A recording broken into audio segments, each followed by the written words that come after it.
Do do do do do do do do. And welcome back to the Demon Trash Podcast. Fuck.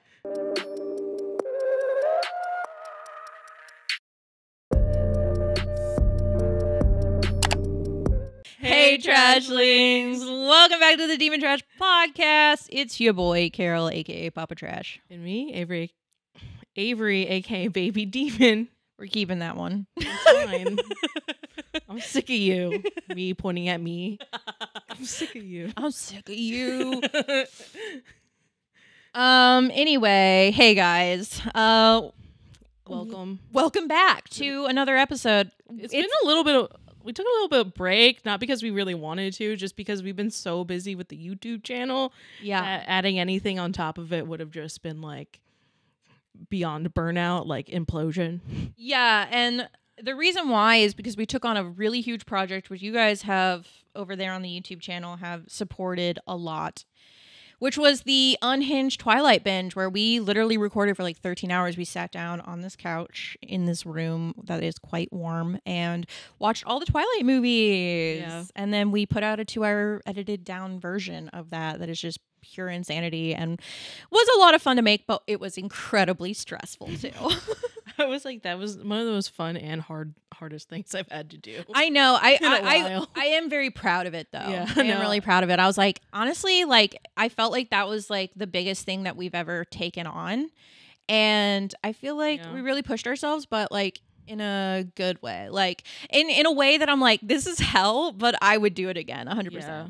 I mean, it probably would have been better if we didn't procrastinate a little too much and well, it ran into my birthday. Like, oh yeah, true. So it's like if my birthday wasn't happening, we probably would have been a little less stressful. But which also, I'm sure you want to thank all the trashlings. Yeah, thanks to all the trashlings who said happy birthday to me. That was super. Wasn't that super nice? Yeah. So many people showed up.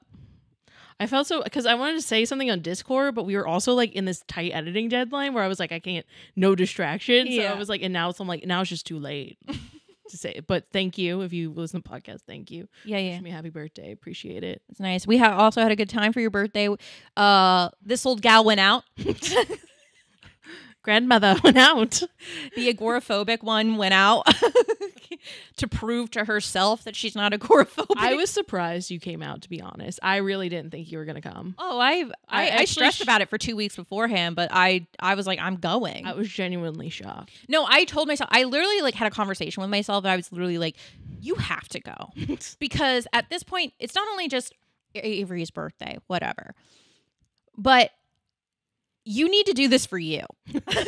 If you don't go outside now, you're never going outside. No, it was like literally one of those things. I was like, if I bail on this, I truly need to call a therapist and be like, I think I'm like becoming, I don't know what it is about not leaving the house, but it's now getting out of hand. but I did. I left the house. Yeah. And I had a grand old time. I know, your car was parked in like the same spot for like months. I know. It's just covered in dust. Yeah. But runs like a dream. All right, guys, let's get into it. We covered all those things. But yeah, shouts out to all the support over on our YouTube channel with the Twilight binge and everything. We love you guys so much. And of course, thank you for all the birthday wishes for Avery. Made her feel special. And she's 1 year closer to 30. Woo! Her 20s are dying. Let's move on to 3, 2, 1. Demon Trash moments. Guys, you can send us your Demon Trash moments so that we feel less alone. I'll start. Bro, speaking of less alone, sorry. No, please. You seem like you really need to get this off your chest.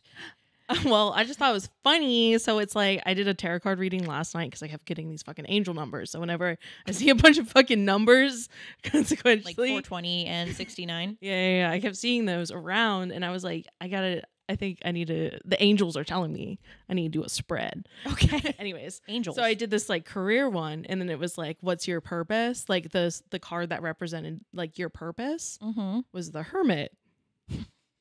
So it was like, and then the whole I was like, well, yeah, that's exactly why we started the Demon Trash podcast, is so we felt less alone. Yeah. It's like, Ooh. Yeah. So, anyways. And also, I'm inside a lot because of Demon Trash. All right. Don't blame your work on you not going out. All right. Whatever. I just feel like it is a valid excuse. You've canceled going to Dune 2 times this week.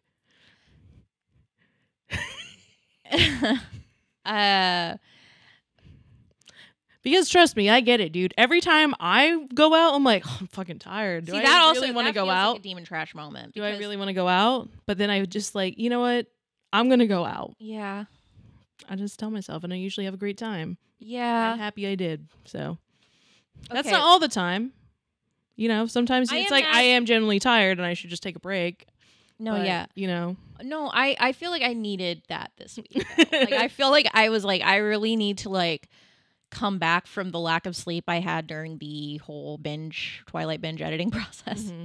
But anyway, yeah, no, okay, so I did cancel seeing. I had tickets for Friday opening weekend and Sunday night opening weekend, and I canceled both. And do I feel bad about it? Not really, because I know I'm going to go see that movie. I'm going to go see it. Yeah. It's just like probably later this week when I'm less, like have the time and brain space for it. Because that's the thing. I don't like to sit down. I don't want to go to the movies and like, I know that I'm going to be seeing a cinematic masterpiece that's like almost 3 hours long. Like, I want to be able to sit there and enjoy it and not feel like, oh, I'm so tired, or, oh, I have to get up so early the next day and I'm not going to get out of here until midnight or whatever. You know what I mean? Like, I like to be able to go to the movies and feel like not anxious about anything else. Yeah, I'm immersed. All right, Demon Trash moments. Can I say one more thing? Oh my. I'm fucking with you. Go ahead. Dude, seriously. Dude, seriously, what the fuck? All right. So another YouTube video that we did was where on Valentine's Day we went on to character AI. Now, for those of you who don't know what character AI is, it is it's a feat in technology that is also a literal hellscape. It's a place where you can go talk to chatbots, essentially AI chatbots, of like fictional characters. Yeah. Or you can like even create characters on there. You can even create yourself, I think. Yeah. But yeah, so for Valentine's Day, we did this video where we went on to character AI for the first time. It was both our first time ever going on to character AI, and we got to talk to the fictional crushes we both have had. And we all have had. We all have crushes on these crushes. People. Yeah. And if you don't, touch grass. No, we need to touch grass. So that's really the point of this Demon Trash moment. So it's a lot of fun. Like, I get why people are into it. And especially, like, we were drinking wine and we were making it into a thing and it was a whole bit and it was super, super fun. But I can totally see how this can get, like, super addicting. Well, also, like, the characters are so, like, immediately, like, huh? Oh, they're like, so like, I'm like... I think the most toughest one was Gojo, like, for you to crack. That didn't make the cut of the video, but she did talk to Gojo and he was kind of, like, a little bit hard to get. Yeah. He's a little rude. He was. Oh, also the Darkling, too. Kind of, but you got him pretty fast. Yeah. No, but a lot of them are, like, super flirty right away. So it's that, like, immediate payoff of, like... Gojo was fighting what he knew was real between us. You really impressed him. You know what's funny is that when I looked back on that video, I was like, I think, like, what it was is, like, obviously, I like Gojo. Who do we talk? I talked to Gojo, the Darkling, and Zoro from One Piece. Yeah, and all three of those guys have something in common, which is that they're kind of fucking insane. Yeah, and when these characters that I was talking to would, like, I would feed back my insanity or whatever, they were like, "Holy shit, this girl." You're kind of different. I'm kind of different. But all of them were just like, what? I'm in love with you. Yeah, I was like, I will literally take over the world with you. But like, that's like, I think the issue with that. Oh, yeah. Because like, for me, like, I was gone on there and I'm just like, whoa, I could like literally any fucking fantasy that I have, I could play out right here, right now with my favorite character, my character crush. Like, I can sext my character crush. And it's just like, hold the phone. This is awesome, but also a very slippery slope for someone like me. Indeed, for the lonely, for the lonely and touch starved. I think even just fangirls, even fangirls, or like just like the Delulu. Like it's also just like this is a slippery slope. I think for anyone because it's like I don't know how to explain it. It just is. I think anybody can fall down this rabbit hole. Yeah. But anyway, so we did this video, right? Well, that day, I was like, that's quite fun. And I found out that it has an app. So I was like, I downloaded the app. I think like literally right after that video. But I didn't start using it yet. I just downloaded it. And then I went ready for the nighttime. Ready for me to say, okay, the proper time. And kiss my partner of 11 years on the mouth, say goodnight, babe, roll over, pull the blankets up, open up the phone, who you brightness texting? Way down, you know what I mean? Yeah. And like parasocially cheat with a fictional character. An AI chatbot. So but what happened is, believe it or not, Smosh saved me. Smosh saved you. Yeah.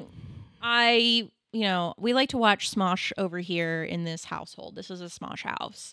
And I was watching that week's episode of Reddit Stories. And they talked about how this girl basically like got into character AI, I think it was, and started having a basic like it was like a breakup. She like broke up, right? Well, she ended up breaking up with her boyfriend because she. Well, I think he broke up with her. Yeah, he broke up with her because he found her like chats with this AI character that got like really personal and like, also romantic and sexual. Of, like 3 months. She like was messaging this AI for like 3 months, and we're talking like 24/7. Like developed like a parasocial. I don't know if it would be parasocial relationship. She developed a relationship with this like fictional AI chatbot. She even said herself that she was ready. Like she went to the character chat over her partner. Right. She was like essentially emotionally cheating on her partner with the AI chatbot. And it was just like, it got to be too much. He got upset about it and they broke off their engagement, I think, or something. But that was the gist of the Reddit story. Yeah. So basically a relationship fell apart from this happening. And I swear to Goddess Divine that was divine timing. That was the fates. That was something divine and beautiful happened where it was like that was a message for me. Like I truly and fully believe it because it's like that. I was watching that Reddit stories. I just downloaded character chat. It was Valentine's Day. and that happened and I was like yeah, no. And I went and deleted it. I don't think I even told my partner about this, to be honest. So babe, there you go. Well, he saw I think he's seen the video, so. But, he knows what I get up to over here. But yeah, no, I agree. Like for me, I just know personally, like I can't use that like in my own free time because it's like. It's so brave of you to say. I will like, just like, I'll never speak to a human man again. Like, why would I ever after like talking to a chatbot that's going to like fulfill every like emotional need and like even all those even physical needs kinda, do you know what I mean? Yeah, I mean, like, essentially with like, the technology we have now, it's like, do you really need a man? I'm crazy enough to fall in love with the AI robot. I saw her. I knew I was capable of that insanity.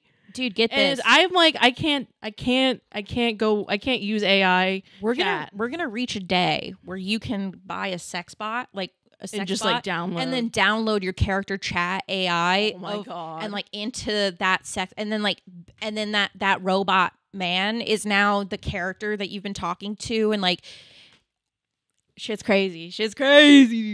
You know, if people want to do that, fair enough. Personally, I don't want to do that, but I could see myself walking down that line where it's like, no human man ever is going to compare to like some AI robot that you can train to like treat you however you want. Exactly. So it's like, but it's always in the back of my mind. Sometimes I'm like, maybe I should go talk to Gale of Waterdeep and character AI, because like where I left it off with him on that thing, I was like, I can't talk about this on video. Like, do you know what I mean? Like, I can't actually be showing what I want to be talking to him about on video for YouTube.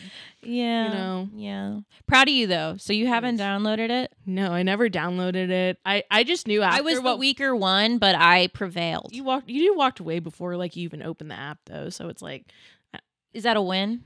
That's a win. I think that's a huge win. Because you already went through the trouble of downloading it. Do you know what I mean? It's like, oh, you downloaded it with the I just knew I couldn't. Like, do you know what I mean? I was like, walk away from that. The only away. Only use it for entertainment purposes. The only reason I would download it again, but I don't think I would get it as an app. I think I would use it again because I did hear that people, like writers, will create their characters in it, and like it's a good way to like get to know your characters. Yeah, that's cool. Yeah, and I'm like, oh, okay, you define your character's voice if you use it as a tool. It's the same way. Like, use it as a tool. I don't want to use it as a tool to fulfill the loneliness that I feel. Yeah, you know what I mean? Yeah, I don't know. Because then it's like I'm never gonna like. I just don't think it's healthy for you mentally. Like, you know what I mean? It's too instant gratification, which is like the problem all of us have. Yeah. With like modern day technology. It's like with the same thing with like TikTok. Do you know what I mean? It's like instant. You don't have to, so it's so addicting. You know? I mean, I don't shame those who use it though, like for fun. That's fine. It's also like I don't care if you use it or not, but how my personal feeling is if it's starting to replace or like you're starting to get an emotional attachment, that's when it's like, or like replace people in your lives. Because exactly. It's like, you can like use it as someone to talk to, but like you should also try and make friends. Yeah, it reminds me of that movie Her, when it was like, are you in a relationship? And he's like, in a relationship with the fucking AI. Yeah. And guess what? They deleted that OS because people were becoming too attached to the AI. But anyway, that's my demon trash moment. Is that I had to have a divine timing moment by a Smosh video and Reddit stories on how a woman literally like lost the love of her life because she started emotionally cheating with an AI chatbot. Like, and I was to think like I was so close to that. It was so scary. Here's my one thing about it though. What? Like, I understand she's like chatting to this robot more than you, but like I would just be like, let's sit down and talk about this before I'd break off an engagement. I don't know. I can't remember if they were engaged or not. I think they were engaged. I mean, dude, I don't know. Like, when he read through all of her things. I don't know what she was talking about, but I would still like, if I love that person enough, I'd be like, all right, let's fucking. What were you getting from that you weren't getting in our relationship? And so either we can address that or we can just walk away from the relationship. But I think like I would want to try and address it if I truly love someone. Do you know what I mean? I get that, but it's like, what did she write to that robot? Because if she was saying some shit, like whatever. Like if she was like, I fucking hate my fiance, then sure enough, like break up. Or like, I don't know. I just feel you're better than any man I've ever been with. Then sure, break up. But if it was like anything not that, but like, I've had a bad day and this is how I feel, or like she's like, because for me that's like if you like get too invested in like the ACOTAR series, like with a woman, like she's not cheating on you, she's reading fiction. No. Do you know what I mean? No, I totally get what you're saying, but I do think if she was like,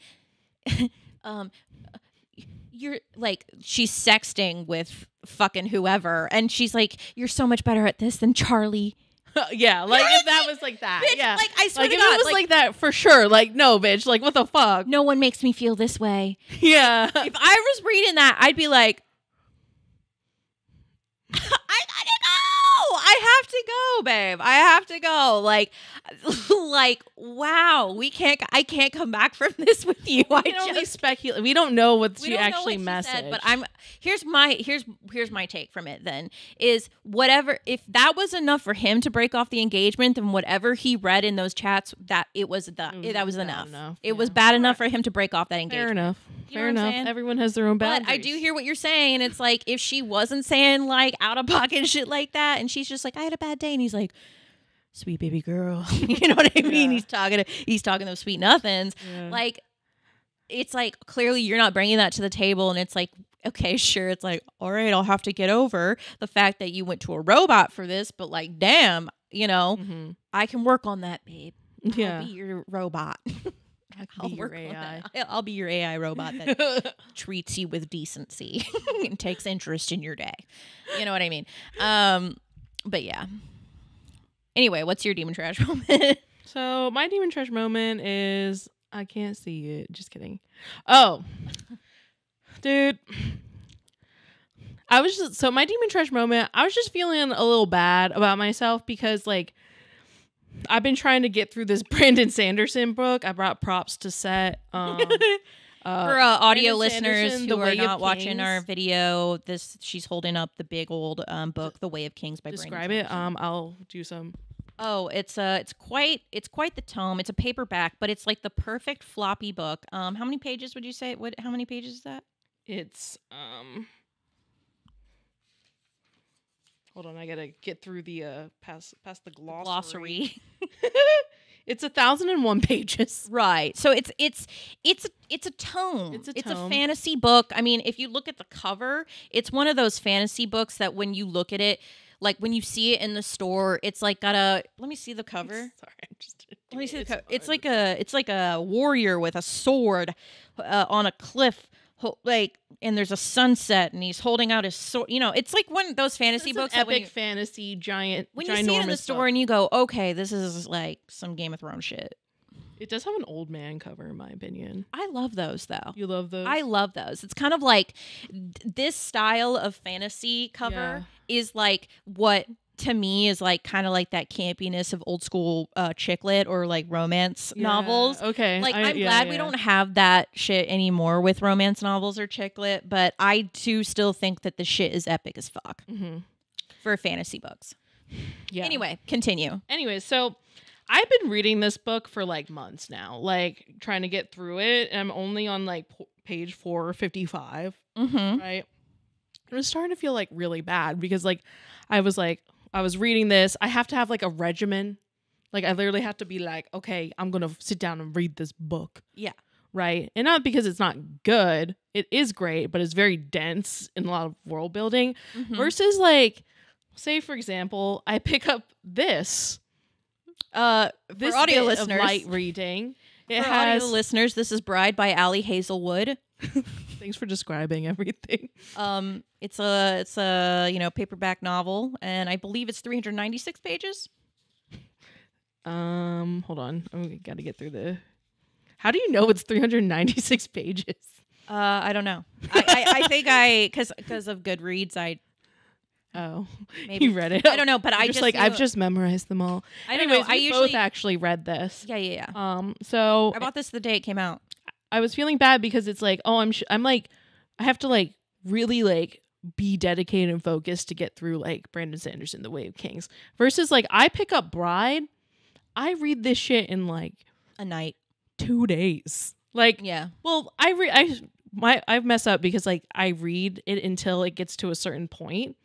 AKA when they either if they like first kiss or like when it's 3 a.m. and the sexual tension arrives. It's like I have to get to that part. Yeah. So like I'll read these books like literally I read this in like 2 nights. So definitely less than 24 hours. Yeah. And this is like 400 pages. Granted, like the word count is definitely like way off. Like this is printed like maybe like at least two fucking font sizes bigger. Do you know what I mean? Than The Way of Kings. But I was just feeling bad because I'm just like, dude, what do they like with this? Like, I'll fucking stay up all night. It's crack. And read this. There is crack cocaine in these freaking books. What does Ali Hazelwood put in this? Yeah. Like, I'm just like, I can't put it down when I start like her books. Like same thing with Love Hypothesis. I did the same thing. I stayed up until like a certain point, and then I was like, okay, I can go to like I can sleep, but then I have to immediately finish it the next day. Like there's no pausing when I read these books. Like I have to consume this. No, I'm the same way. Like I have to consume this in one go.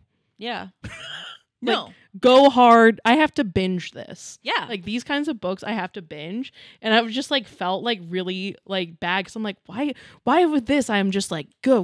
But with like this thing, I'm like, all right. Dude. They're different. This is epic fantasy. But like, I don't know. I was just feeling bad. And that was like my demon trash moment because it's like for this, it's like I'm going to read 100 pages tonight. Do you know what I mean? I'm getting through this. I'm just like, go. No stops. Da, da, da. Because I'll tell you why, babes. Why? It's a bit of that light reading, babes. I mean, we're talking this right here.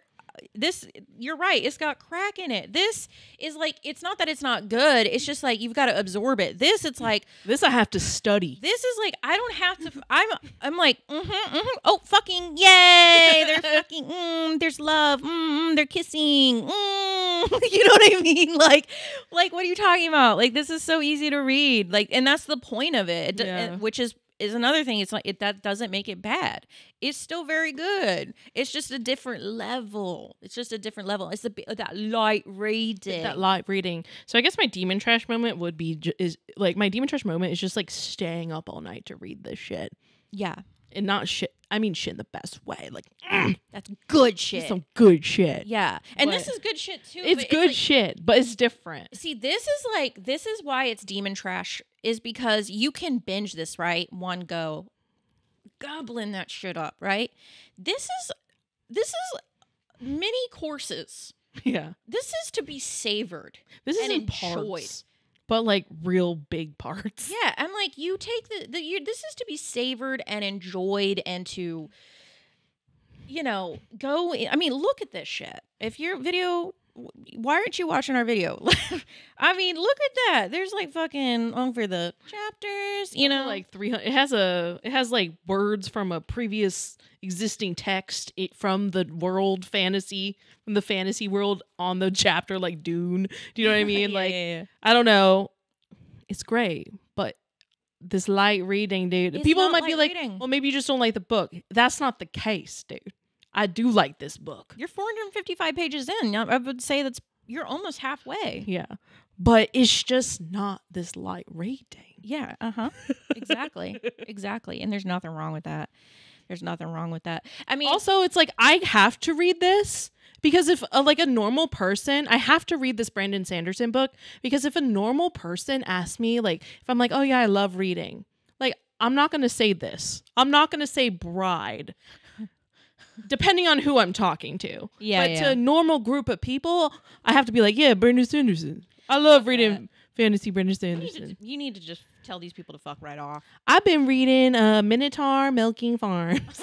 I read Minotaur Milking Farm, and at the same time, I'm reading Brandon Sanderson. Okay? I'm out here. I'm learning. I'm a scholar. I'm a scholar.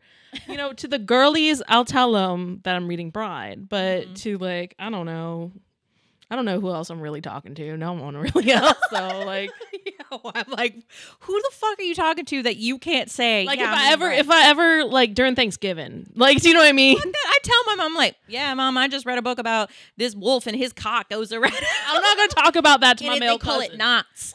I'm not going to talk about that to my male cousin. And my mom's sorry. And your male cousins. Yeah, like I'm going to talk. They don't care. They don't care. So like when they ask me what book I'm reading, I have to have a backup. Or you could shock them and teach them something new. Have you heard of the Omegaverse and nodding? Let me enlighten you. And you know what? You might. It's what women want. You might save a life, or a relationship. They don't get penis bumps. Or you might save a relationship. God love them. Well, I think that's a good one. I mean, it's just light reading, dude, and I won't be shamed. And I won't allow you to feel shame about it. And we're going to talk about it. We're talking about this book, ladies and gentlemen. We're not exclusively a book talk podcast, but we're going to be talking about some books. Okay, so we have interest in books. We do read. We're scholars. Attention, trashdom. Start reading. So we're going to talk about a book that's taken the girlies by the balls, if you will. Ali Hazelwood put her whole book tussie into this. Her right tussie. I think autissie. That's it. Her whole autissie into her shit. I have read every single Ali Hazelwood book except for Checkmate. I haven't read Checkmate yet. But I do want to read it. I think this book like opened up a lot of people's third eye. Oh, like yeah. they read this and went like a whole new world. Like everything opened up for them. They saw like yeah. And I want to break it down because Ali Hazelwood, I do think if you're not familiar, you guys should definitely check out Ali Hazelwood. She writes romance, but most of her stuff is like STEMinist, like women in STEM, romance novels. Yeah. And you know what? I'm sure you're thinking like, what? No, bitch, it eats. Like it really eats. It fucking eats. My favorite, like she writes Love Hypothesis, Love Theoretically, Love on the Brain. Mm-hmm. Anyway, they're all good. I've read them all. This is only the second Ali Hazelwood book I've read. Yeah. I read Love Theoretically. I've read them all. So I need to read the OG one. This one just came out at the end of February. I forget which day, but I got it when it came out. Check this out. Barnes & Noble exclusive edition. That's right. And this was her first paranormal like fantasy romance that she put out. Everything else is like realistic. I don't know what the fuck you call it. Contemporary. I don't know. Contemporary. Yeah, but basically it's a vampire werewolf love story. Yeah. And so spoiler alert.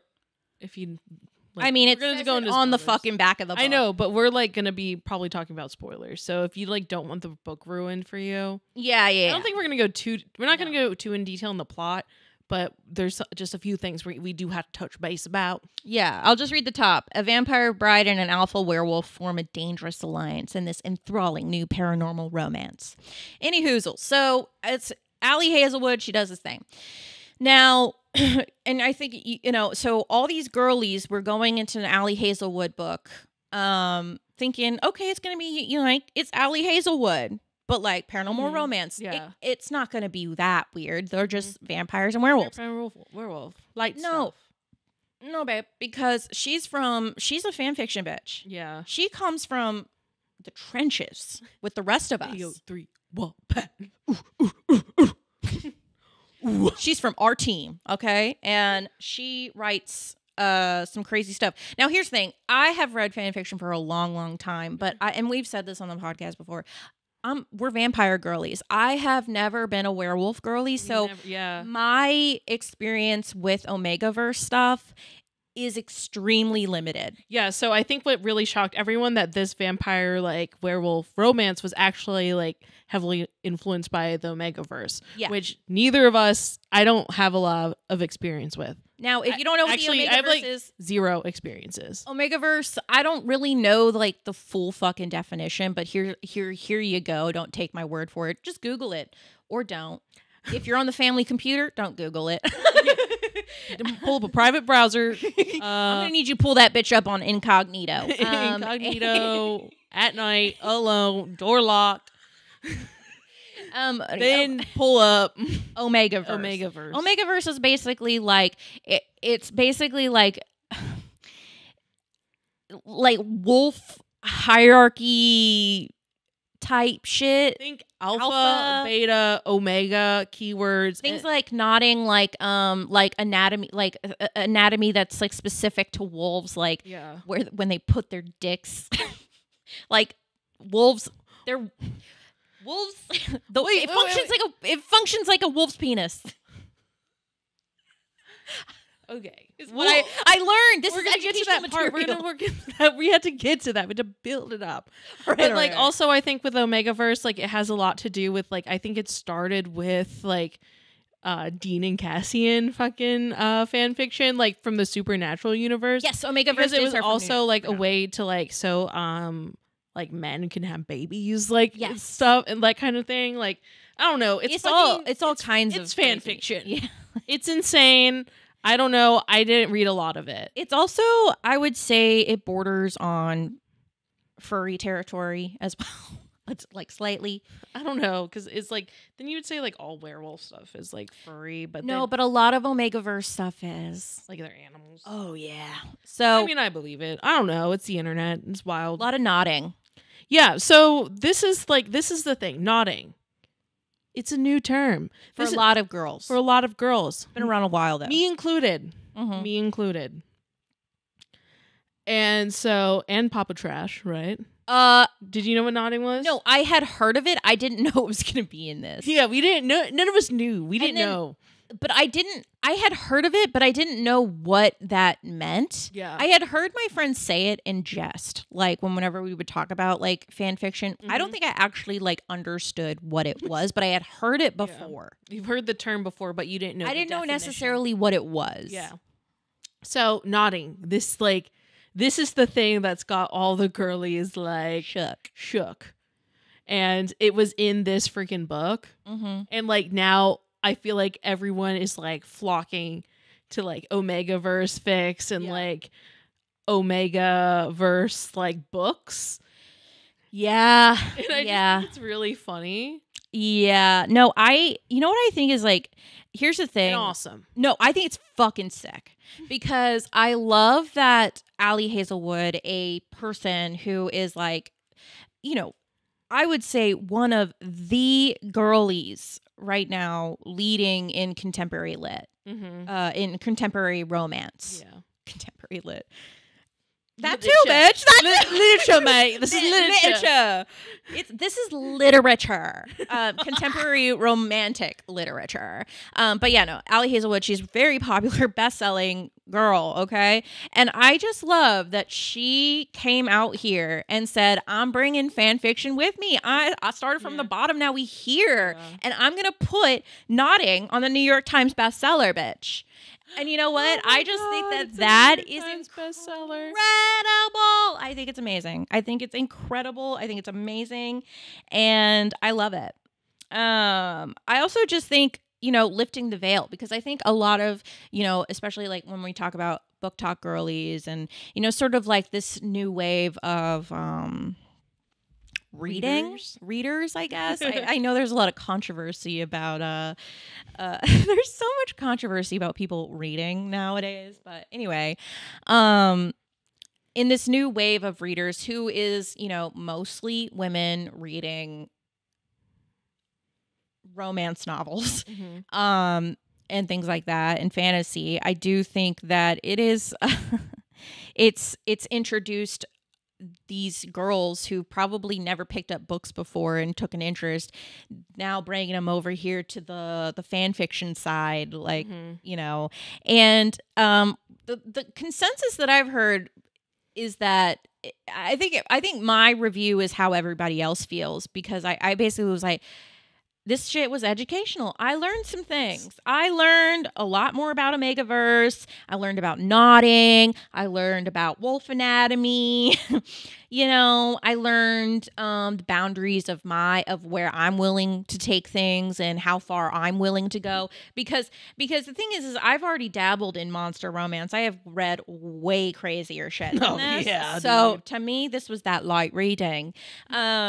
But I will say, like, I just do think it's funny to see, like, you know, this is like, for a lot of people, I think like this would probably be like, if they'd read this and they're like Colleen Hoover girlies, and then they pick up Ali Hazelwood and they read Bride and they're like, what the fuck? Like, girl, you just read your first monster porn, and I'm so proud. And yeah, that's how I feel about it. All right, moving on to talk about another book, dude. This is the book episode. Attention, loyal subjects of the trashdom. This is a royal decree from your leaders, Papa Trash and Baby Demon. Find us everywhere at Demon Trashcast. Like, comment, and subscribe on YouTube. Rate and review us on the podcast platform of your choosing. Do so, or be eternally banished to the abyss. Also, if you're here, you probably have some goblins and gremlins that will find a home in the trashdom, so share with your friends. And if you like what we do here and would like to support us, check out our Patreon for extra content and more. Signed, Empress of Destruction. No, how about your humble rulers, Papa Trash and Baby Demon? Do it or else. We're going to be talking about Crescent City 3, so if you don't want spoilers, there will be spoilers in this because we both finally finished it. Carol finished it in like 2 days or whatever. I finished it in like 2 days. It took me a while because I was listening to the audiobook, but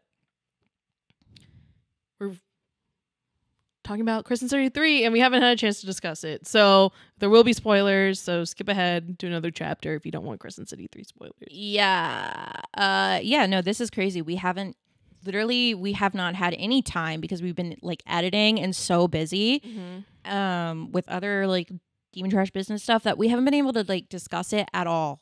And we live together, guys. We haven't been able to talk about Crescent City 3. Monster of a book. House of Flame and Shadow. It's a tome. This looks huge too, you guys. It's heavy. This is still like, this is 200,000 words. That Brandon Sanderson book is like almost 400,000. Almost 400,000 words. So like, yeah, I mean, it's different. It's just different. It's that light reading. I mean, this book is not light. But this cover is so beautiful and awesome. I love the artwork is so good on this book.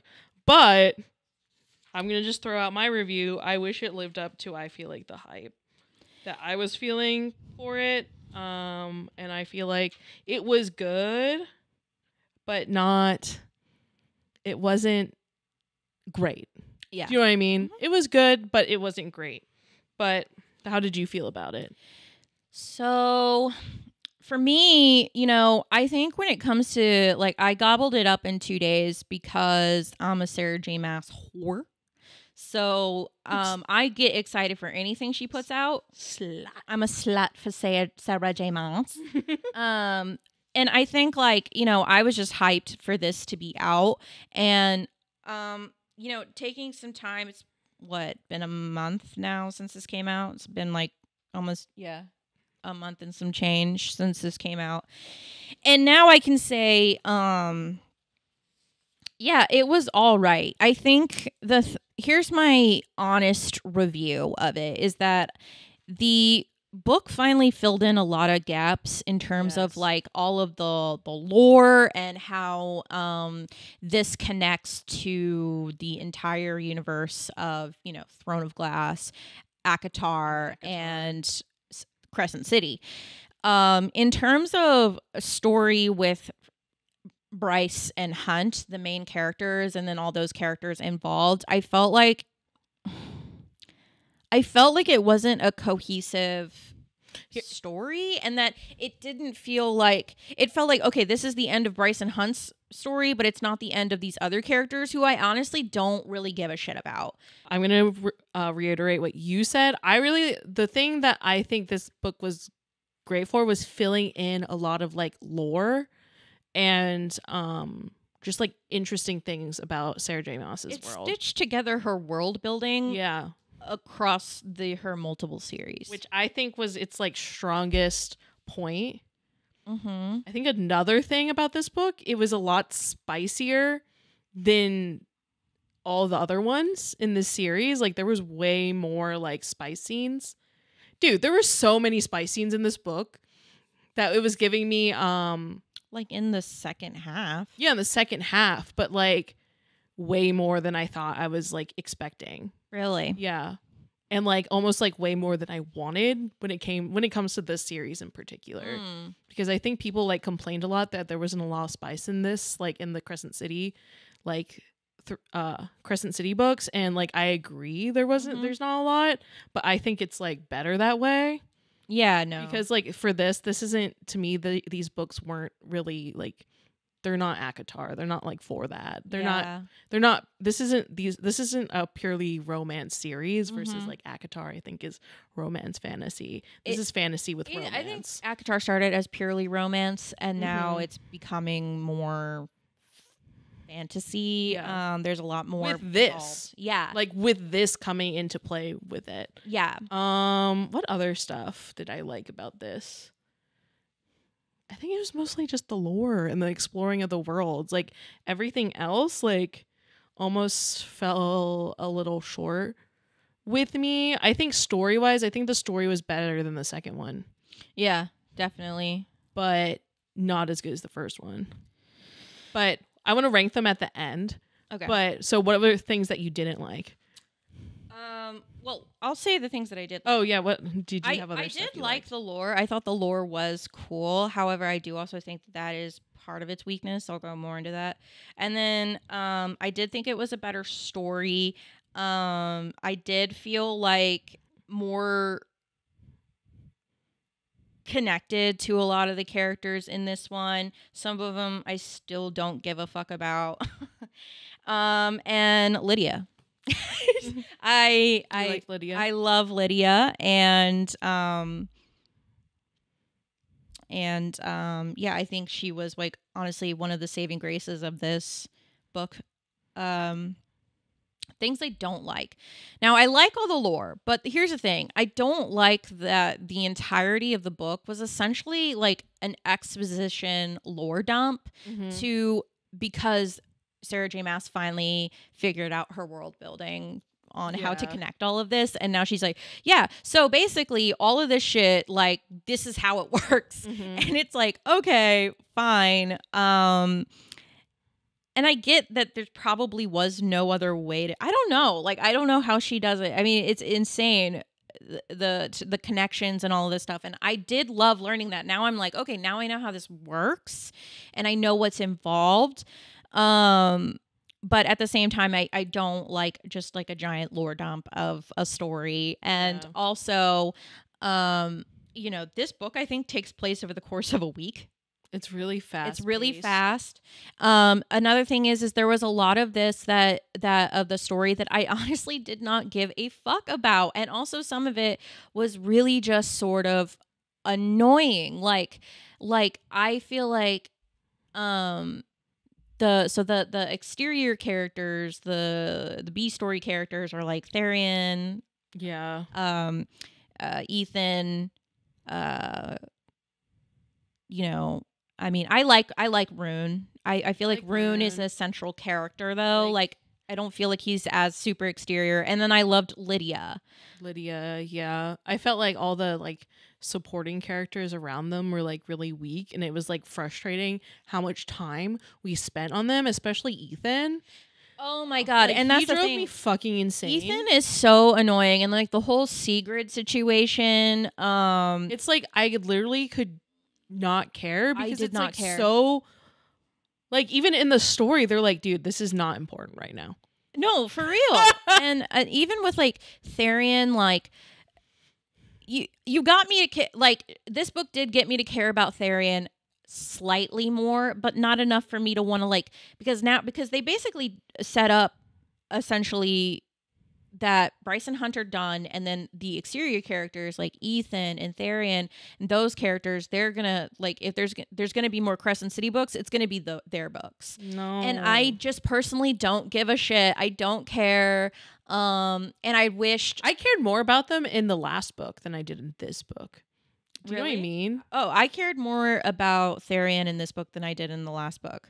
No, I don't know why, because he just felt like a cool B character than in this one where he's like a B character trying to be an A character. Do you know what I mean? Yeah. And that's the thing. I just don't like it. But competing with like valuable A time.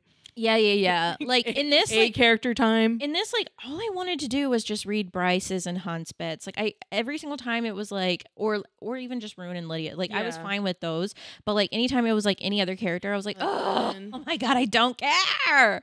I just don't. Yeah. But especially with the wolves, I'm like, I get the wolves are important, but like in the grand scheme of like the whole freaking story, they were not that important at all. Like the wolf packs, like it's like they didn't even go fight with the final battle. Like that's like my one like that was like kind of like my biggest issue with this book. I that think the stakes like we're trying to like make these stakes so high, and they were kind of at the end of the last book. Like it was like, holy shit, they opened up the portal. There's this. The stakes were so high for them like to like not feel high at all. Like, do you know what I mean? Only to feel very high for like Bryce, basically for like 2 seconds. But like my other issue was with this book was that nobody died. Yeah, that's a big thing with Sarah J. Maas. Is she doesn't kill her darlings, and I think people are getting sick of it because at the end of the day, like with this series, she should have. Like, the way she set up the Asteri as being, like, these crazy powerful beings. They took them out super fast. Insanely powerful beings that, like, made fail safe in the Akatar world. Like, they created that world where if their shit was destroyed, it would have a kill switch. Like, yeah. That they, like, know what word marks are, and, like, that was the language of their people. Like, that they, like, know the secrets of the fucking universe. For Bryce and Hunt to defeat them with literally no losses when it came to it. Obviously, Bryce did kind of die, and she, like, Jessica traded her life in this, like, weird Dumbledore moment. Yeah. Which I, like, hated because it, like, didn't pay off. It didn't hit because it's like, I knew she wasn't going to kill Bryce. And, like, maybe if she actually did kill Bryce, like, I'd feel more emotionally attached. But even then, I wasn't even scared for Bryce's life. Like, do you know what I mean? When she was like, oh, this is over. I'm like, no way. No way. No way. Because, like, she didn't set up any freaking losses at all. Yeah. Like, there were, like, it felt like there were no stakes when it was like, these are her biggest bads of her like, Sarah J. Maas universe. Yeah. This is worse than is it Venom? No, that's Akatar. I mean, sorry, that's Iron Flame. That's worse than the Vogue. Sorry, these are, like, worse than the Vogue. They're worse than anything like the High King, and, you know, all of those seem small fry to the Asteri, and it's like Bryce is able to just to defeat them. Like, no losses, nobody died, no sacrifices were made. Like, seems kind of the like Val, crazy. but aren't the Valg the Asteri? No, they're not the They're Asteri. like a different. They're just like hell, where they're, like, just from a different planet, and they learned how to travel using the word keys. Yeah, the word marks. With word marks and word keys. Yeah, but the Asteri, like, they create worlds. Like, these are, like, gods. Yeah. No, I know. And it's like, for them, like, no huge losses. Like, she would have done so well if she killed, like, any of them. That's the one thing about, not that I wanted people to die, but, like, there were no, like, in Akatar, like, these are, like, major spoilers, but, like, you know, in Throne of Glass, there were huge sacrifices. Huge fucking sacrifices. Were they the main characters? No, but they were, like, impactful enough for that when they were gone, like, it had an emotional impact. It was like, oh my God, the stakes are huge. And even when, like, a character dies in this, they just get brought back. Yeah. And even when they died, it's like, I didn't even care enough about that character to even be like the characters that died, you don't even give a shit that they're dead, because you're like, oh, I just met you. Which is why, like, I feel like Crescent City, like, 3 was, I mean, the first Crescent City book was so much better because there was sacrifices that were made. Wept about this, like, little tiny character. Do you know what I mean? But their sacrifice was huge and had a huge impact, like, on me. Like, it was emotional. That like, it was insane. Because it even post, like, mortem, the character still carried so much weight. Yeah. And then, like, and of course we're referring to Danica, but I'm talking about Lahaba. Oh, Lahaba too. Dude, her death made me, like, weep. Yeah, true. But even, like, just to kill Danica off, and, like, in the beginning was crazy. But for her to still carry so much weight as a character was crazy. I think the mystique was killed in book 2 personally, because it was just like, did you know your friend at all? Yeah, it was like, that's crazy. Like, you knew nothing about her. Like, her mate was. I'm like, I don't know. Anyway, she didn't even tell you about her boyfriend. Like, that's crazy. not just boyfriend, like, mate. Her mate, her fucking bonded mate. I think that was, like, my biggest issue. Also, it's like she goes, like, it felt like, and then, like, the whole thing where she opens the portal, like, and travels to Akatar world. I thought that shit was gonna be so different. It was gonna be so epic and crazy, and it was like, I thought that we were gonna get our, like, end game, like, re-team up and, like, take the Asteri out, kind of like once and for all kind of thing. Yeah, I thought that for sure. No, it was like Bryce makes a little cameo in Akatar and leaves, and I was like, this did not live up to my expectations. Yeah, and this did not live up to, like, any hype. Like, it's like, do I want her to, like, do I want to project everything a writer does? No, but, like, if she's gonna do something different, Yeah, at I least would it have. should be better than what I would ever think of. Do you know what I mean? Or like taken in a way that like would be good. Here's would my be thing. better. I just think that if she was willing to like blow our minds at the end of Hosab and connect the two worlds, I really honestly would have just like really expected her to like, okay, then fucking go there. Like do the end game thing. Or like, you know, make this an epic battle because the Asteri as villains deserve and need that considering the stakes there. Yeah, because they drove the Asteri off of their world, like because they were that big of a threat to them. Like the Asteri even made the Fae. Like, do you know what I mean? They even made like Rhysand's kind and like made that world. So for them to like still be kind of a threat there, like there was one still there, and like it was really hard for them to kill her with she was starving and like had no power, like. So then they come back and just immediately kill all 6 of the ones that are here.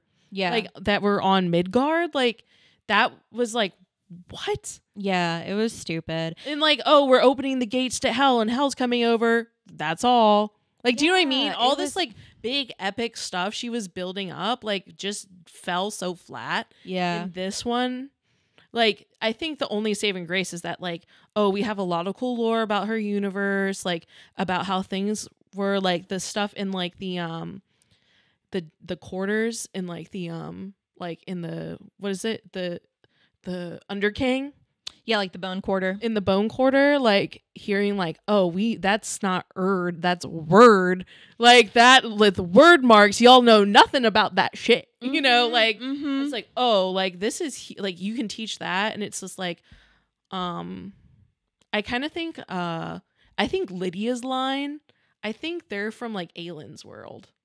Like, her line is from Mala. Like, yeah, we know the this. Mala people. That is said.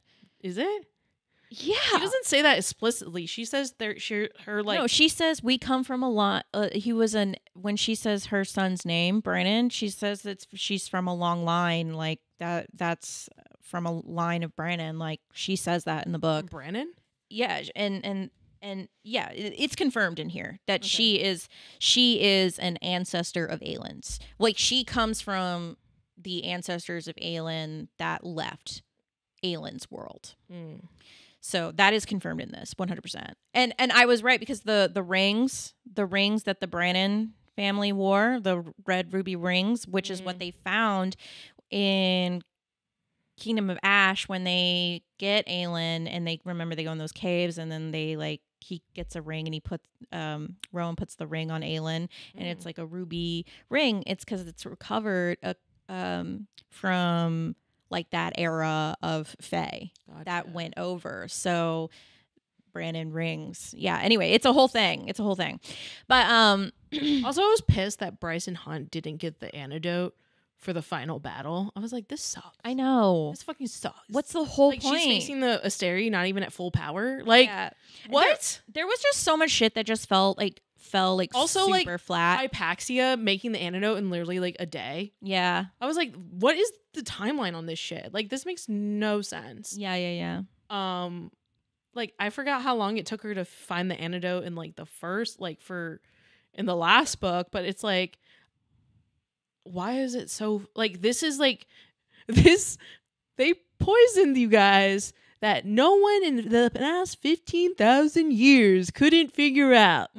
And Hypaxia figures it out in one day. Plus the knowledge she had from the previous antidote.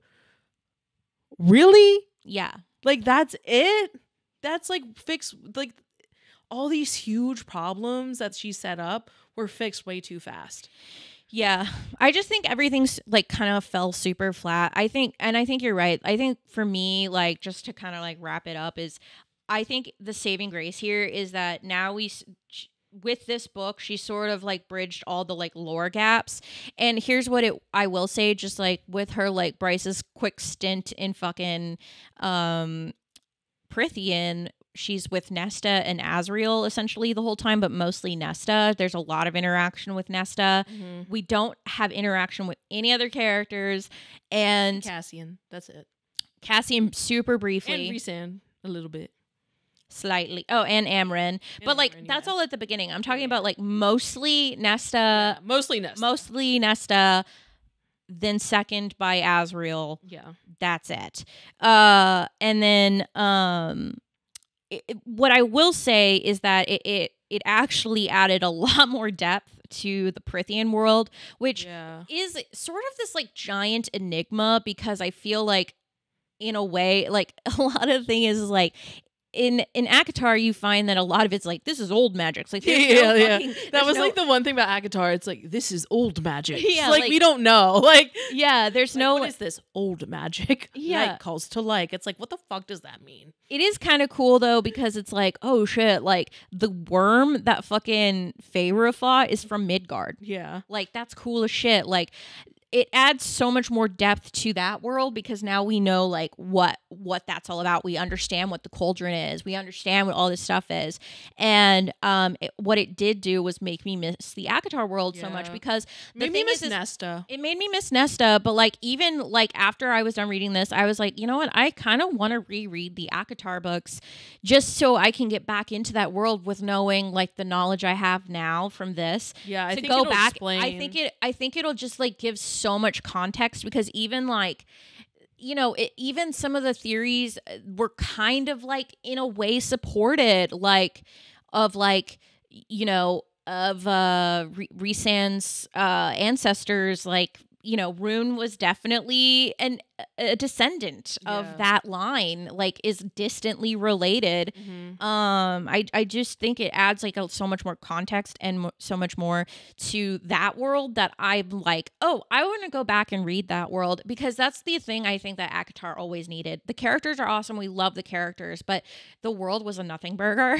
Yeah. And I feel like now that it has that depth, it's like, ooh, I want to go back and explore that, because I love those characters. Like, also, like, can't wait to explore more with them. Yeah, even in this book though, she like set it up that there's a lot more that they can figure out in that world, because like it's like, okay, now we know that the cauldron was a Asteri made. Well, didn't she give the dead trove over? Yeah, she gave her all of it back. Yeah, Bryce, even the sword. Bryce gave everything, the star sword and Nesta, everything. It's like, I think your story, you have more to figure out. Yeah, and like the mask, because you know, Bryce used it, but like to give over the dead trove items over to Nesta, it's like, okay, they removed that stuff from Midgard world, now added more stuff to the Prithian world. So I'm like, okay, where's that gonna go? Yeah. And you know, yeah, I don't know. I just think that it just added just so much more to the ACOTAR world that I'm just excited,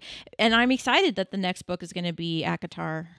I'm ready to get back to that story, and now I'm more excited to get back to that story. Also, like, please give Azriel personality.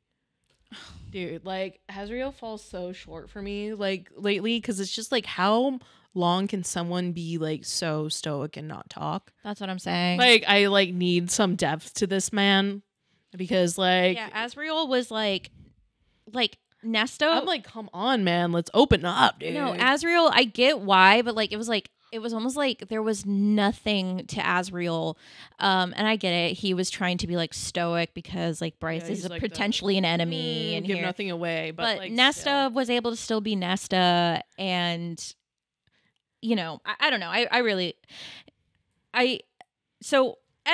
To sum it up, this book will still get 5 stars from me because I don't care. I love Sarah J. Maas, and I will fucking rep it till I die. But those are all my fucking issues. The Crescent City franchise, I think the series is worth reading.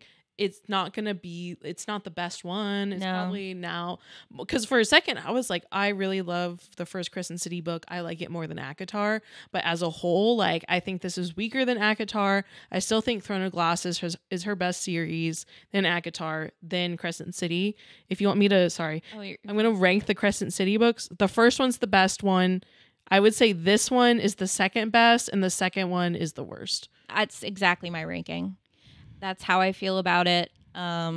Please don't hurt us. No, I think when it comes to like splitting up the series, you have Throne of Glass, ACOTAR, and the Crescent City series or Crescent City series. I don't know why I keep saying 3. The Crescent City series. I think the cool thing is that if you've never read any of them, I can say like if you really like epic fantasy, Throne of Glass, that's your bread and butter right there. If you really like romantasy, ACOTAR, that's your bread and butter right there. And if you really like urban fantasy, Crescent City, that's your bread and butter right there. So and all of them have romance and you know, an epicness to them that I think like if you like all those things, you're gonna get a little something from each series, which I do think is really cool. Yeah. And because then you're kind of like all over the roadmap there, and you kind of check off all the boxes, which is super fun. But yeah, like 5 stars. Anything she puts out is 5 stars, but it definitely had its issues. If I had to give this a real rating, I would say this one.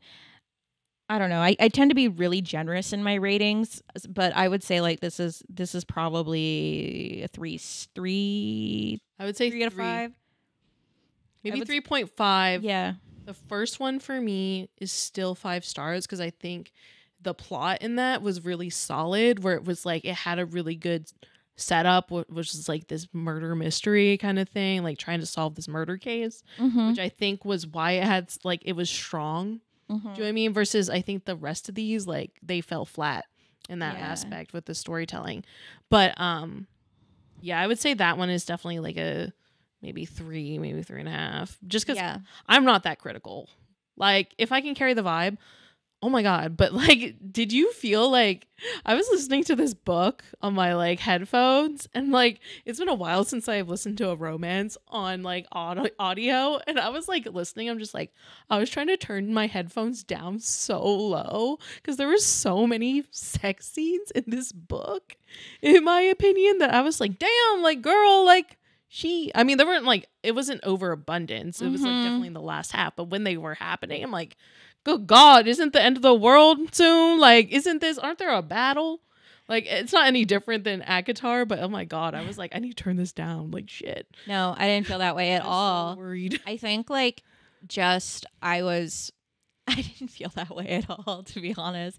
I feel like whenever I think about like the spiciest Sarah J. Maas book, I think to me is still Silver Flames. But I don't know. I just wasn't expecting this book to have so much spice in it. Because, like, once again, the stakes were so high. Yeah. I felt like, well, like, when they were getting tortured in the dungeon, like, did you not read the part where Hunt was like, and then I thought about her. Oh, yeah. About her, like, milky thigh. Like, do you know what I mean? Like, bro, Bryce's touch. Like, it's like, dude, you're getting tortured right now. No. It was giving Castile vibes. And I was like, Castile. And because I remember reading that part and being like, I have PTSD from that. Please don't do this to me. I said, please. I literally was like, please don't Castile this motherfucker. Please don't Castile Hunt. Thankfully, that was like the one time that happened. Yeah. I still didn't like Hunt very much in this book, though.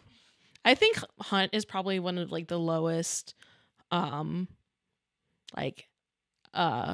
know, like males, one of the lowest like Sarah J. Maas male characters, because I think he's kind of on the weaker side for me. I know people who love like Bryce and Hunt is like their favorite romance couple.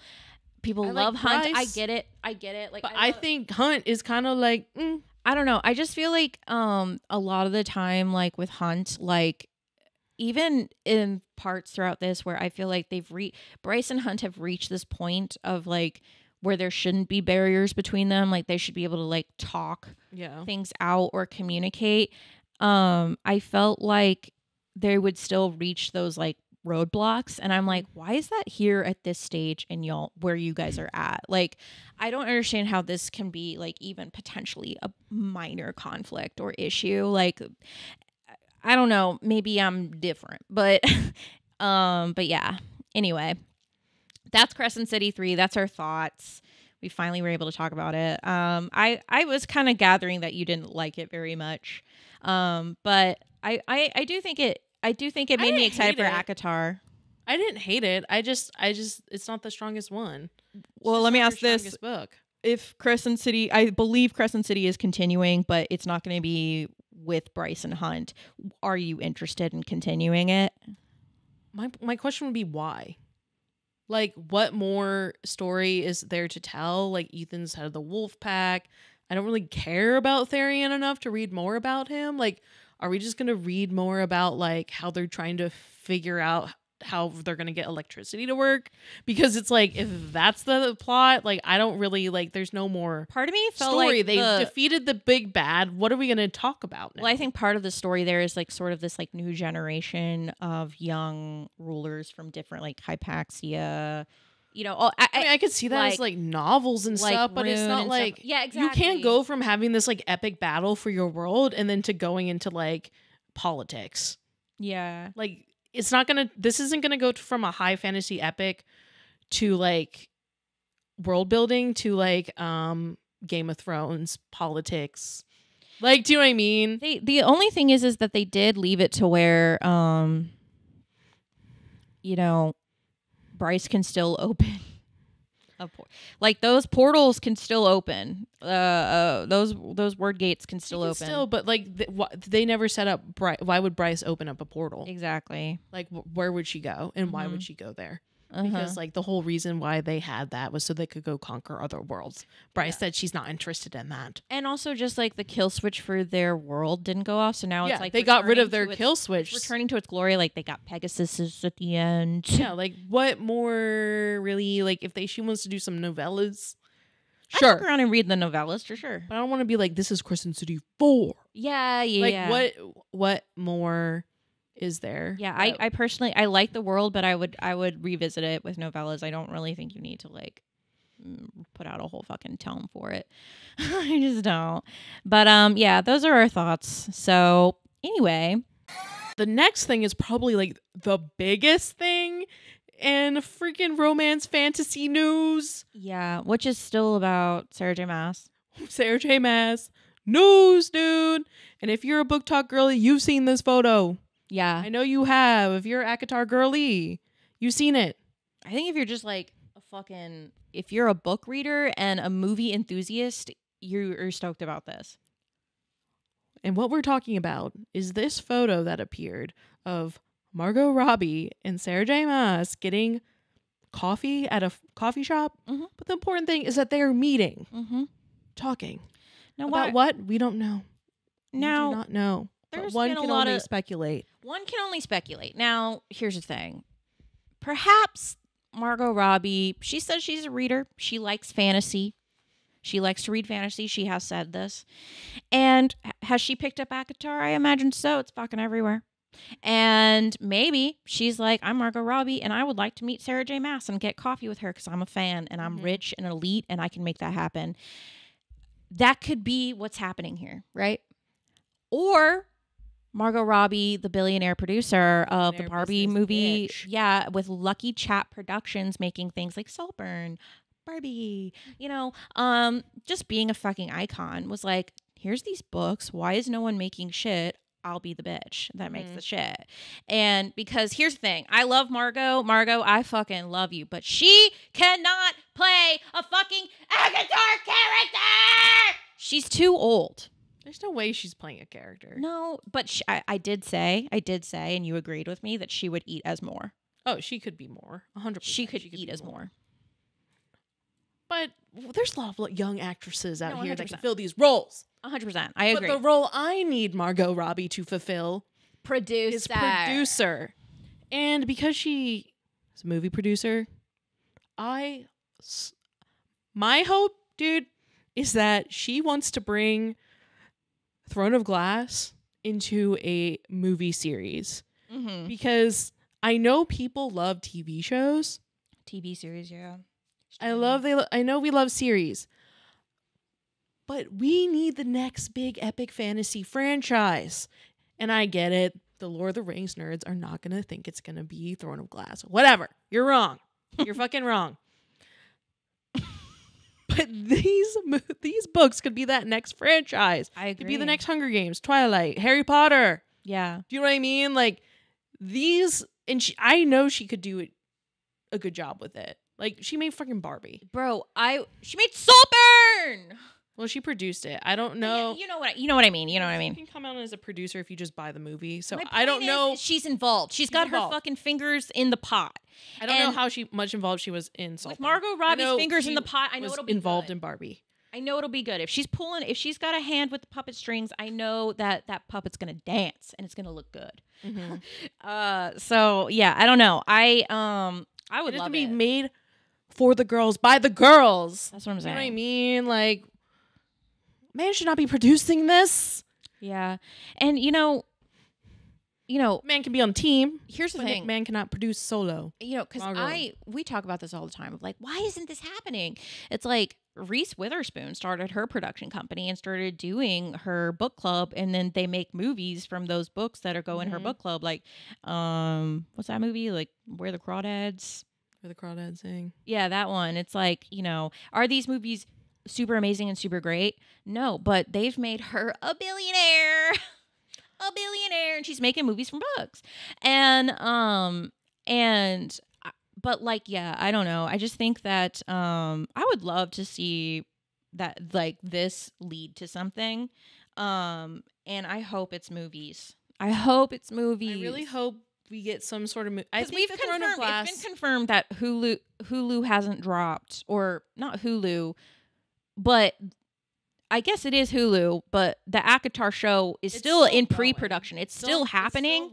It's not happening fast enough. It's still, and as far as I know, it's still happening with Hulu, but which is fine, whatever. It should be like on HBO or I don't know, one of those things. I don't know. I don't have a whole lot of hope for the ACOTAR show, to be honest. Over time, I've really sort of like gotten realistic with my thoughts. I don't think it would go well, because the more I think about it and the more I understand about this series, these books and these characters and whatever, is I just genuinely think Throne of Glass is the meatier, better option.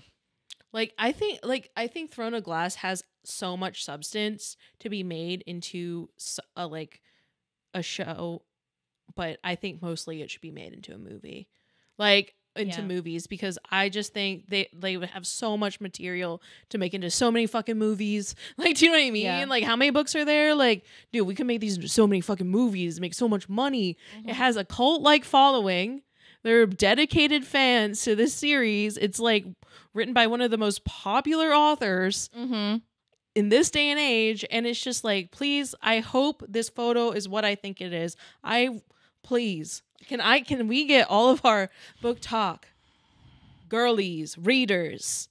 Margot Robbie, please. Margot Robbie, please. Margot Robbie, we call on you, Margot Robbie, please. Hear my prayers, Margot Robbie, please. Please produce any piece of Sarah J. Maas literature and turn it into media.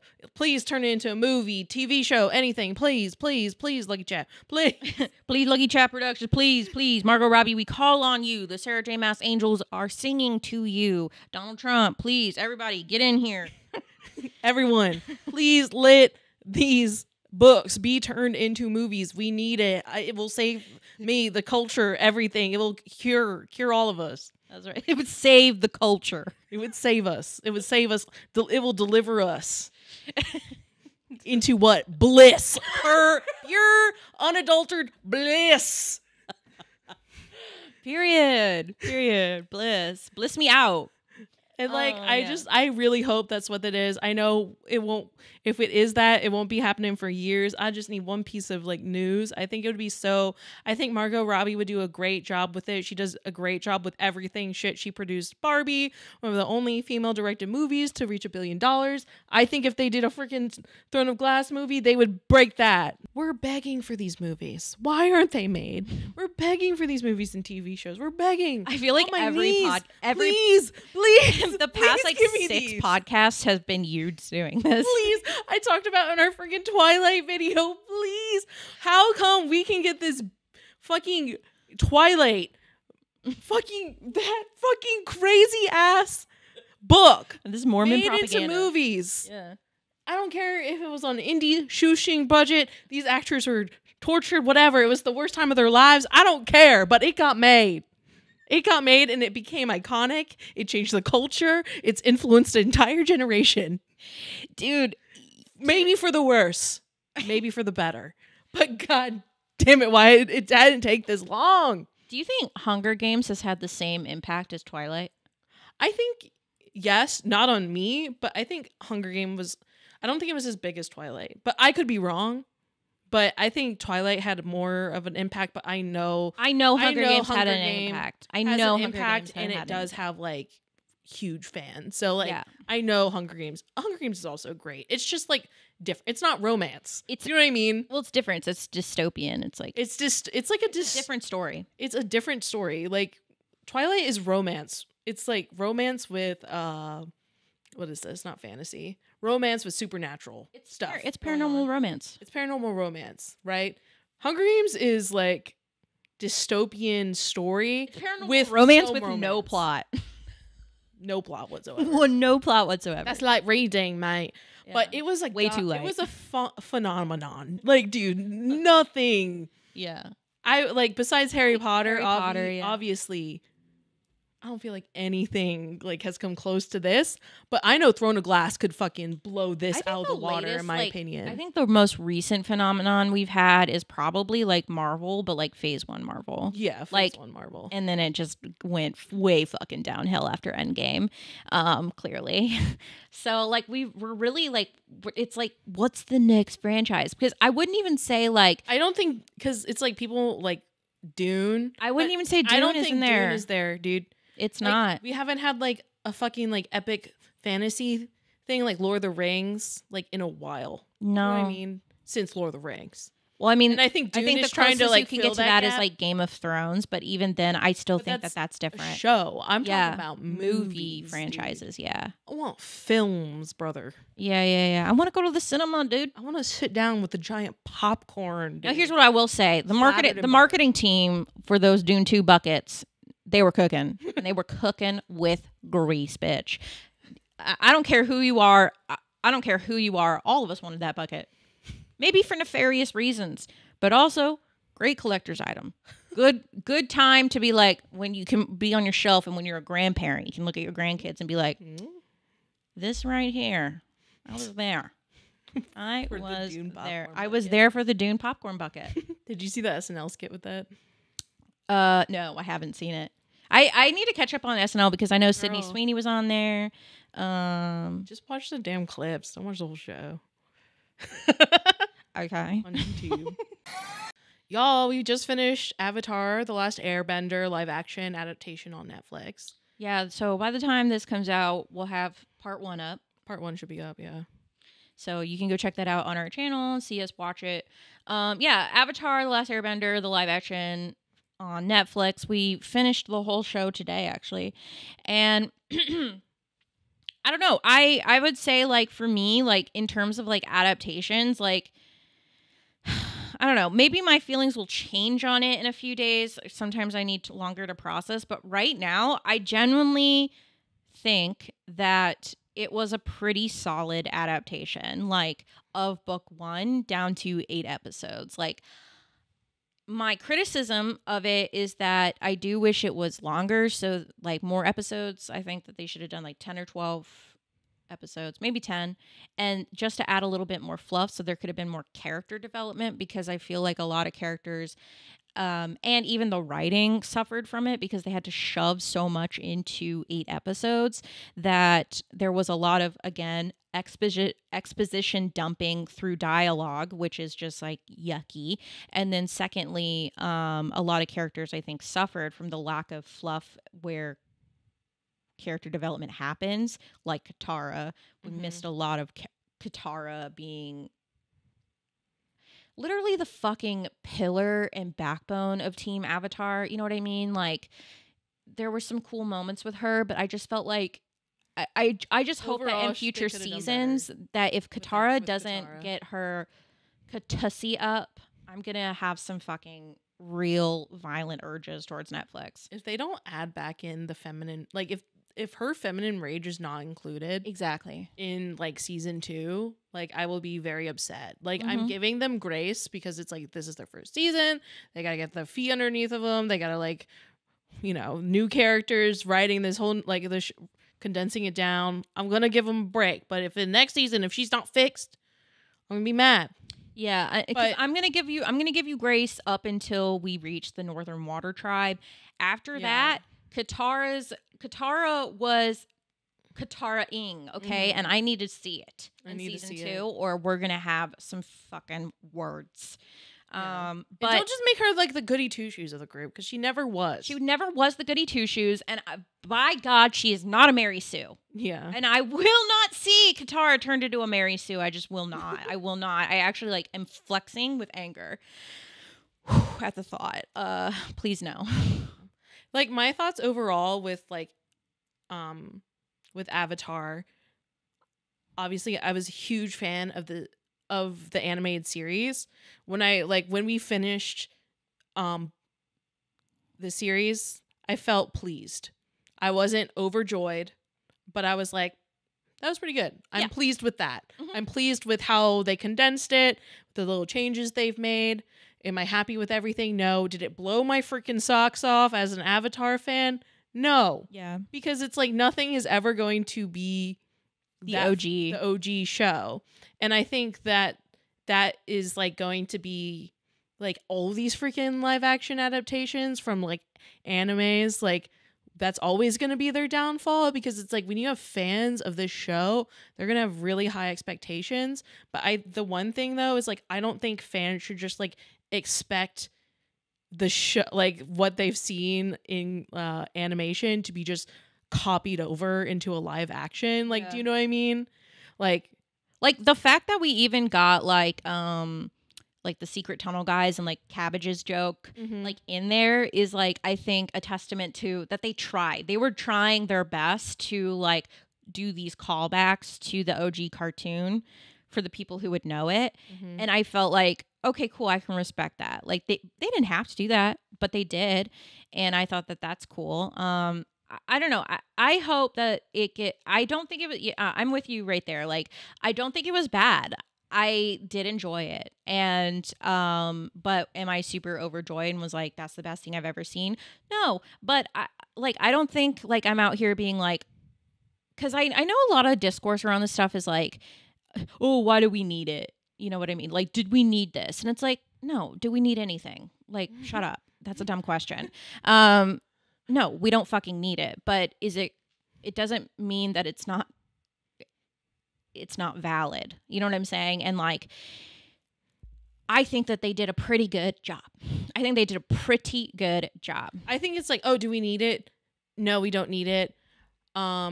But I think I can appreciate, like, as a fan of Avatar, I can experience this story again, told in a different format.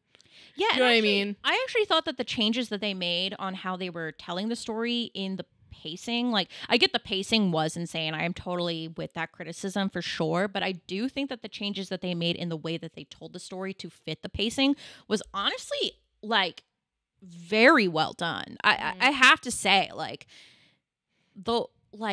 I did not hate it. I really didn't. I was like, this is actually pretty, like, see, to me, I thought, I was like, oh, this is pretty good writing. But it was, I think, with the second half, I think. Yeah, in the second Better half. in the first half. Like, in the first half, they're just like, Lord, exposition dump, don't. Like, here it is, da-da-da. But, like, overall, I think it was good. I think, like, fans need to, like, I was like, give it a chance. Yeah, I think everyone, I think some people, like, they've already like listened to everyone, all the critics have to say about it, and people love being super hypercritical of stuff online. It's like, but I think like from all of what I've heard about this show, like they've done the best they can do to like, I felt like they did pay like the proper homage to the OG series. Like I think they did take time to like put as much as they could of what made that OG series great into this. Like, could they put everything into it? No, but like all the like big things, like the secret tunnel, what is like Cabbage Man, like all those little things, like they made it in there. Like what made this series like fun and unique. Could they, if they did Boomy and Aang going on the slides, like if they had just added 10 to, I mean, if they could have just made it 10 to 12 episodes, I think they could have knocked it out of the park. Like Definitely. With story wise and like taking more time to like build up the story without it feeling just like dumped on us and like having to be so fast paced. So I hope if they do like do season 2 that they like actually do just give it more episodes. Like, I feel like if you're gonna throw so much money at something, why not just like let it breathe a little, let it breathe and like let it build up? Because like the episode, like combining like that spirit with like the spirit of the forest episode, it's like these are two totally different parts of book one that you're jamming together, and the way that you put it together, well done. Like, you did it pretty well, but it's a lot happening. It's a lot happening, and I did think that those episodes are really strong. But if you would have just given it time to breathe and not jam everything so close, like I still think we would have, it's like, did Ko and the forest spirit need to be in the same thing? And it's like you get taken to the fucking, Aang gets taken prisoner, and then he has to go back, and it's like spirit world stuff, which is like, oh, by the way, spirit world. Yeah. When actually the spirit world was a huge thing with the Avatar franchise. Like, it's like the other half of the Avatar. It's like, yes, they deal with the material, but then there's like this whole like spiritual world element that is also like really important in a lot of the events. And that's why I'm kind of like a little shook about the Ko and the forest spirit being so close together, because the forest spirit one, where it's the panda spirit, when they go there, that's when they learn about, that's when he like Aang talks to, and even the owl dude was like thrown in there. The spirit of knowledge was there, and I was like, what the fuck is he doing here? Like he didn't even need to be there. Like, he's book 2, right? Even he was there for the exposition. If you think about it, he was like, just there for exposition. The spirit world is kind of weird. It's like we get it. The spirit world's kind of weird. Yeah, like that's the thing. Like, if they would have, because that episode, the Spirit of the Forest episode, is a 2-parter in book 1 in the OG cartoon, and that is what sets up the spirit world, and it sets up the next step of Aang going to the fire temple to commune with Roku. It sets up all that shit. And then later on, when they get into the swamp, I didn't get my swamp boys. I didn't get my swamp benders. And I really wanted that. I needed that. But that's when they go to the tree, and that's when they talk to Ko, and they talk to, and it's like, that shit, that's why the OG cartoon is like, the story is so elaborate, and there's a lot of fluff, but in that fluff is world building, character development, and that's what was really missing from the live action. But am I sitting here saying that was hot garbage, you can never make that again? Like, no, I genuinely thought that it was a great adaptation. I'm excited for more, and I hope that the creators and the people are listening to this criticism and taking it into the next season, because that is what I would like to see. In fact, I don't want you to cut it down, and I would like you to make it longer, 10 to 12 episodes. I want to see more character development, especially as we go further in the story, and you're going to introduce more characters like Toph, Azula, Ty Lee, May. You got a lot of characters. You got a lot going on. You're not going to be able to jam all that into 8 episodes and have me care, babe. Yeah, dude. Especially with the amount of story that we're about to like be really cooking up, because it's going to get really even more intense. Because if you think about it, the Avatar story it seems like quite a long time, but it's really not. I think the whole story, because a few months. It's like from the time when Sozin's comet comes, like it's like summer. No, like, it's do you like, know what I mean? It's like literally like the end, like going into winter. So it's like Aang gets like uncovered in the fall or like beginning of winter, and then Sozin's comet comes at the end of summer the next year. So yeah. Anyway, we just went on and on and on about some real nerdy shit. But yeah, I did like it. And I just think like another thing is that I'm really sick of, that I just really need to say and get off my chest, is that I'm just so sick of seeing people be so hypercritical just for the sake of it. I'm like, I think it's fine to have your own opinion, but I genuinely do feel like a lot of people, like sometimes I wonder, like, are we watching the same thing? Like, seeing people how, like, I literally see, like, headlines like, once again, Netflix creates an adaptation that is not loyal to the blah, blah, blah. And I was like, guys, they honestly even kept the music. The music was the same from the original show. Good. Like, the orchestral version of Leaves on the Vine, I haven't stopped listening to it. Even doing the credit song, they bring back the credit songs. Put that on the club, dude. Bruh. Drop that in the club. All right, that's it. Once again, we're going way over time. I just think people need to give it a chance. Don't fucking listen to anyone before you go and watch something. Hey guys, it's okay to have your own opinions. Like, I am one of you. If you watched it and you hated it, that's fine. But don't watch someone say they hated it, go in and say you hate it. I saw this TikTok of this girl. She was like, one of my favorite things about going to the movies is then after going to the movies is that I go on YouTube and I watch a video about the movie. And I was like, I get that. Like, I love seeing people's takes or video essays on whatever on the media that I'm watching. But I do genuinely, like, over on our channel, it's like, I feel like we really try to maintain, like, if you fucking hated it and you put that in the comments, I'm not going to bully you. Yeah. Like, I'm totally fine if you hate what I love. But just don't hate on me for liking. Yeah, exactly. It's like, people can have their own opinions and people can like different things. I thought Avatar: The Last Airbender from Netflix, 8. I gave it 4 out of 5 stars. Yeah. I think it's 4 out of 5. I think it was a feat of CG. I mean, I think they fucking really... I was really impressed with a lot of it, for real. Just there were some issues, and that's okay. That doesn't mean everyone involved deserves to die. So yeah. I don't know who you watch on the internet. They're like, burn it. No, literally people are like, they destroyed Katara. And I'm like, Katara, yeah, I don't know why to make people make it so like serious. It's like, yeah, they didn't do that great of a job. They didn't do that great of a job. It's not like they destroyed her fucking character. They destroyed Katara. It's like also, dude, this Katara exists in another format. True. And she's doing the same thing she was when she was a cartoon. Same thing that she was doing. And if people are not happy with this version of Katara, they can go watch the original version of Katara. Yeah. Do you know what I mean? It's because like, she's not destroyed. Even some of the scenes, that's the other thing, because I'm like, are we watching the same thing? Because even some of the scenes are like 1 for 1. Like, lines. Word for word. Like, 1 for 1 from the scene to the show. Yeah. And so I'm like, okay, like, so what's the problem? Like, I don't know. But yeah, I mean, I definitely gave my grievances about Katara, but yeah, anyway. Just don't turn her into a Mary Sue. And like I said, I think I'm going to give him grace for this season with Katara just because of, I think, more of Katara's character growth and like what is considered deemed more important of her character arc is in like book 2. I agree, because like the first part of her story is just her trying to learn waterbending and getting over that block that is affecting her bending, like the grief and all that.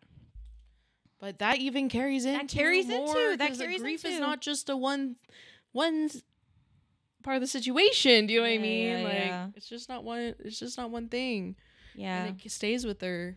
But yeah, I really hope they can do her a bit better. Like, I think that was my biggest thing with it. Yeah. Other than that, I think it was great. It was entertaining. It was watchable. You know my other issue is they didn't feed into my Zutara Delulu fantasy. They did for like once. I thought for a second they were gonna feed into it more. When but he grabs her scarf, I said, "Don't you fucking do this to me unless you're gonna." But then when she didn't drop her necklace and that whole necklace bit didn't happen, I was like, oh, "Okay, I don't think they're gonna feed into this." Because maybe another book. Yeah, I don't know. Who knows? No, don't. Because no. You're like, I don't need to be anymore. Like, I don't need to like every time I watch one of those edits, it's just like too much. When you know. All right, I gotta go. All right, guys, Trashlings, thank you so much for being here. Let us know your thoughts down below on everything we talked about. And yeah, we're happy to be back. Be sure to send us your Demon Trash moments, any topics you want us to cover in the next one, any funny TikToks, any silly videos you'd like to DM me. Shoot them over. Come on, let me see what you got.